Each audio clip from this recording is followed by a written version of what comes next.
সঞ্জয় যেন ধনঞ্জয় না হয়। ধনঞ্জয়কে ফাঁসি কাঠে ঝুলতে হয়েছে। পরে রিপোর্টে দেখা যাচ্ছে ধনঞ্জয় ততটা দোষী ছিল না। সঞ্জয়ের পিছনে আর কেউ আছে কিনা দেখতে হবে। বিস্ফোরক দাবি করেছেন মন্ত্রী চন্দ্রনাথ সিনহা। এই দুর্ঘটনাটা আমরা নিশ্চয়ই ঘৃণা করি। আমরা কেউই চাই না যে আসামি পালিয়ে যান, কিন্তু আমরা চাই সঞ্জয় যেন ধনঞ্জয় না হয়। কারণ অতীত দিনে ধনঞ্জয়কে যেভাবে ফাঁসির কাঠে ঝুলতে হয়েছিল তার অনেক পয়েন্ট এখন বেরিয়ে আসছে। তাতে দেখা যাচ্ছে যে ধনঞ্জয় অতটা দোষী ছিল কিনা সন্দেহ। তাই আমরা মাননীয় মুখ্যমন্ত্রীও চেয়েছেন, আমরাও চাইছি যে অরিজিনালি ধরা যাক, দেখা যাক যে সঞ্জয় আদৌ দোষী কিনা, না সঞ্জয়ের পেছনে আর কেউ আছে।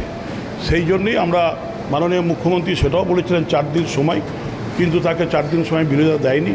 হাইকোর্টের অর্ডারে সিবিআই এসছে। আমরা চাই সেই জিনিসগুলো যেন সামনে আসুক, মানুষের সামনে আসুক, মানুষ যাতে দেখতে পায়। তৃণমূল কংগ্রেসের অনেকে এসব বলছে। ঘটনার আগে 4 বার মদ্যপান করে 2 বার নিষিদ্ধ এলাকা ঘুরে এসেছিল সঞ্জয়। তারপর তার খুন করার ক্ষমতা কতটা ছিল তা নিয়ে সন্দেহ আছে। ঘটনার পর মিটিং করেন সন্দীপ ঘোষ। তারপরেই খুনকে আত্মহত্যা বলে চালানোর সিদ্ধান্ত হয়। অভিযোগ বিজেপি রাজ্য সভাপতি সুকান্ত মজুমদারের। তৃণমূল কংগ্রেসের বিভিন্ন নেতা মন্ত্রীরা এই ধরনের কথা বলছেন। দেখুন, সঞ্জয়কে যে গ্রেপ্তার করা হয়েছে, সঞ্জয়ের গ্রেপ্তারি এবং সঞ্জয়ের ইনভলভমেন্ট নিয়ে আমাদেরও মনে সন্দেহ আছে। আমরা যতটা খোঁজ পেয়েছি, সঞ্জয় সেই রাতে প্রায় 4 বার মদ্যপান করেছে, যেরকম বিভিন্ন কিছু জানতে পারছি। শুধু তাই নয়, সে 2 বার রেড লাইট এরিয়া থেকে ঘুরে এসেছিল।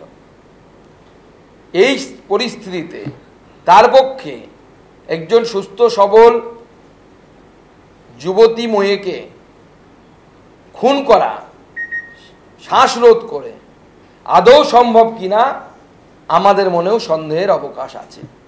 মৃত্যুর পর, মানে মার্ডারের পর মিটিংয়ে বসেছিল সন্দীপ ঘোষ অ্যান্ড কোম্পানি। তাতে একজন উকিলবাবু এসেছিলেন, সম্ভবত তিনি রুগী কল্যাণ সমিতির সদস্য, আমি যতদূর খবর পাচ্ছি। তারা সেখানে বসে মিটিং করেছে এবং সেই মিটিংয়ে ঠিক হয় যে এই ঘটনাকে আত্মহত্যা বলে দেখানো হবে বা আত্মহত্যা বলে চালানো হবে। এমনি ফোন যায়নি যে আত্মহত্যা করেছে আপনার মেয়ে। এ তো ভয়ঙ্কর অবস্থা। এদের নিয়ে গিয়ে সিবিআই এর উচিত 3rd ডিগ্রি দেয়া, এদেরকে দিয়ে এদের মুখ থেকে সঠিক তথ্য বের করা।